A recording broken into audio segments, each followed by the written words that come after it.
ہر فعل کا کوئی فاعل ہوتا ہے، ہر منسوخ کا کوئی ناسخ ہوتا ہے۔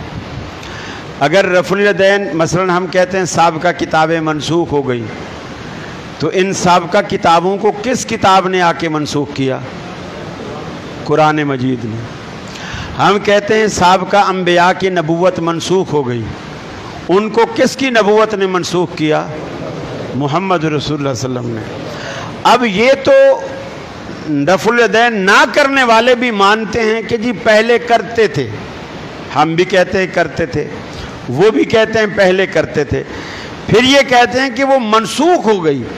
اب کس نے منسوخ کیا وہ حکم دکھاؤ، وہ حکم دکھاؤ کہ جی یہ حکم ہے جس سے رفع الیدین منسوخ ہو گئی ہے اور اللہ کے رسول نے منسوخ کیا ہے۔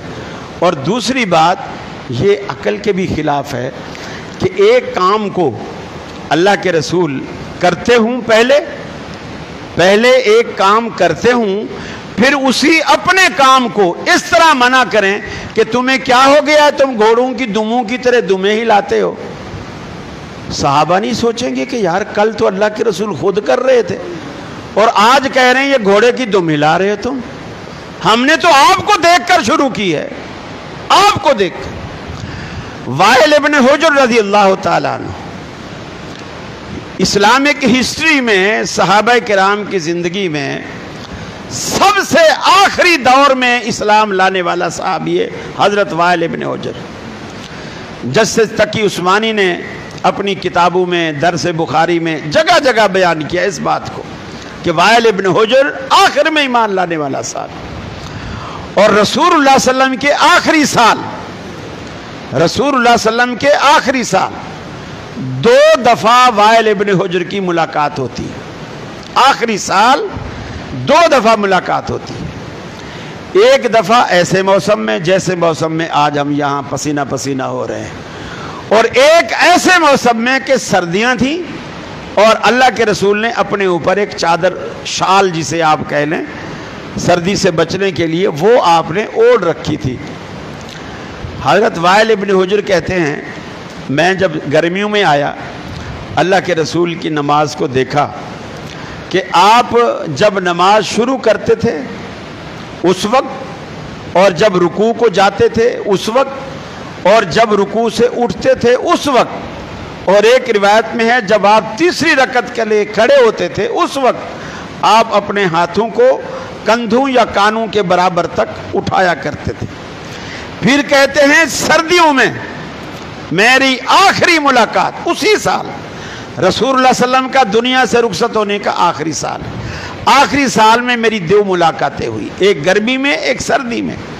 جب میں سردیوں میں آیا تو سردیوں میں رسول اللہ صلی اللہ علیہ وسلم نے اپنے اوپر چھال اوڑھ رکھی تھی، لیکن جب آپ رفع الیدین کرتے میں نے خاص طور پر دیکھا آپ اپنے ہاتھوں کو شال سے باہر نکالتے، ہاتھوں کو شال سے باہر نکالتے اور کندھوں تک لے جاتے، اور پھر رفع الیدین کرنے کے بعد واپس اندر لے جا کر ہاتھوں کو باندھ لیتے۔ گویا اللہ کے رسول نے سردیوں میں سردی کے باوجود رفع الیدین کپڑے کے اندر چھپا کے نہیں کی، دکھا کے کی، تاکہ میری امت کو پتہ چلے کہ موسم چاہے سردی کا ہو یا گرمی کا ہو، یہ میری ایسی محبوب سنت ہے جسے میں سردیوں میں بھی نہیں چھوڑتا اور گرمیوں میں بھی نہیں چھوڑتا۔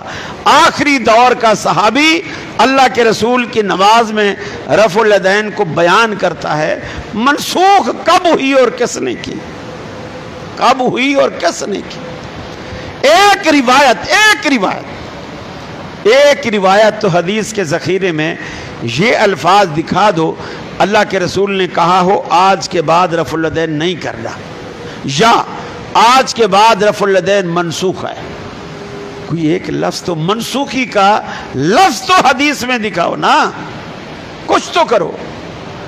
تو یہ دعویٰ دیکھو، دعویٰ تو یوسف کے بھائیوں نے بھی کہا تھا کہ یوسف کو بھیڑیا کہا گیا ہے، کہا تھا نا، لیکن آج تک اس کا وہ ثبوت دے سکے ہیں کہ یوسف کو بھیڑیا کہا گیا تھا؟ اللہ نے بادشاہ بنا کے واپس ملوایا اپنے باپ یعقوب علیہ السلام سے، اور پھر सबूत भी दे रहे हैं, दावा भी है कि यूसुफ को भेड़िया खा गया है, सबूत भी दे रहे हैं। सबूत क्या दे रहे हैं? यूसुफ के कुर्ते पे खून लगा के बाप को दिखा रहे हैं, और ये कुरान कहता है, बाप को दिखा रहे हैं यूसुफ के कुर्ते पे खून लगा के। अब सबूत भी दिखा रहे हैं, लेकिन कुरान कहता है उनका दावा भी झूठा था, उनका सबूत भी झूठा था। अरे वो झूठा सही, तुम दिखाओ तो सही ना, दिखाओ तो सही कि मनसूखी की ये हदीस है कि आपने फरमाया आज के बाद रफ़ुल यदैन नहीं कर रहा। कम अज कम मैं अपने हद तक मैं ये आपसे वादा करता हूं, आप हदीस ले आए, मैं आज ही तर्क करूंगा, आज ही तर्क करूंगा। अल्लाह के रसूल ने मनसूख कर दी हो और हम करते भी रहे, ये कैसे हो सकता है? जो बुखारी शरीफ ने 4-5 रिवायात जो बुखारी ने नकल की है ना, दुनिया आज तक एड़ी चोटी का जोर लगाकर दुनिया आज तक उसका तोड़ पेश नहीं कर सकी। मौलाना मदूदी से किसी ने पूछा था, और ये जो उनके मसाइल अकाम व मसाइल पर रसाइल हैं उनके 4-5 जिल्दों में, उसमें ये मौजूद है। किसी ने पूछा कि जी रफ़ुल यदैन करनी चाहिए या नहीं करनी चाहिए। उन्होंने जवाब में, हालांकि वो हनफी थे, मौलाना मदूदी हनफी थे, रफ़ुल यदैन नहीं करते थे, जवाब में उन्होंने ये कहा कि इमाम बुखारी जो 3-4 रिवायतें लाए हैं, दुनिया आज तक उसका तोड़ पेश नहीं कर सकी, दुनिया आज तक उसका तोड़ पेश नहीं कर सकी। शाह वलीउल्लाह मुहद्दिस देहलवी रहमतुल्लाह अलैह, उनसे किसी ने पूछा, उन्होंने कहा, हालांकि वो खुद रफ़ुल यदैन नहीं करते थे, खुद रफ़ुल यदैन नहीं करते थे। किसी ने पूछा, कहने लगे मुझे रफ़ुल यदैन करने वाले ना करने वालों से बेहतर लगते, अच्छे लगते, ज़्यादा प्यारे लगते रफ़ुल यदैन करने वाले ना करने वालों से। अहनाफ के अब भी बाज़ उलमा ऐसे हैं जिनसे तन्हाई में खलवत में जाकर के पूछो रफ़ुल यदैन के बारे में, तो वो कहते हैं कि जी घर में अलहदगी में कभी कर लिया करो, ये भी सुन्नत है, मस्जिद में नहीं करने देते, मस्जिद में नहीं करने, लोगों को पता चल जाएगा, फिर लोग बोलेंगे कि अच्छा खुद अलहदगी में करते होंगे। मौलाना सनाउल्लाह पानीपत्ती, ये 2 सनाउल्लाह गुजरे, एक अहले हदीसों के मौलाना सनाउल्लाह अमृतसरी, एक देवबंद के मौलाना सनाउल्लाह पानीपत्ती। तो ये जो मौलाना सनाउल्लाह पानीपत्ती है, इनके कुछ वसाया छपे हैं, ये कदीमी कुतुब खाने वाले कराची वाले जो हैं, इन्होंने वो छापे वसाया। ये वसाया वसीयत की जमा है, वसाया शरीफ के नाम से। उसमें उनकी एक वसीयत है, वसीयत ये है कि मेरा जनाजा ऐसे बंदे से पढ़वाना जो जनाजे में सूरत फातिहा पढ़ता हो, जो जनाजे में सूरह फातिहा पढ़ता। मुझे बताइए इस पूरे कराची क्या पूरे पाकिस्तान में जनाजे में सूरह फातिहा कौन लोग पढ़ते हैं? अब वो डर के मारे ये तो नहीं कह रहा कि मेरा जनाजा अहले हदीस से पढ़वाना, ये नहीं कह रहा, लेकिन बात ऐसी कह रहा है कि उससे मुराद अहले हदीस है कि मेरा जनाजा ऐसे बंदे से पढ़वाना जो जनाजे में फातिहा पढ़ता हो। तो मेरे भाइयों, जब बाद में तुम्हें आखिरी उम्र में जाके ये पछतावा होता है और अपने जनाजे बचा रहे हो, तो लोगों के जनाजे क्यों बर्बाद कर रहे हो? मौलाना अनवर शाह कश्मीरी रहमतुल्लाह अलैह, ये बात तो मैंने पिछले साल एक्सप्रेस टीवी पर भी ये बात कही उनसे। मौलाना अनवर शाह कश्मीरी, वो कादियान के अंदर कादियानियों की कॉन्फ्रेंस होती थी, उसमें हर साल बोले हम भी, कादियानियों की नहीं, देवबंद जमात की कॉन्फ्रेंस होती थी, इलाका कादियान का होता था, तो वहाँ हर साल जाते थे।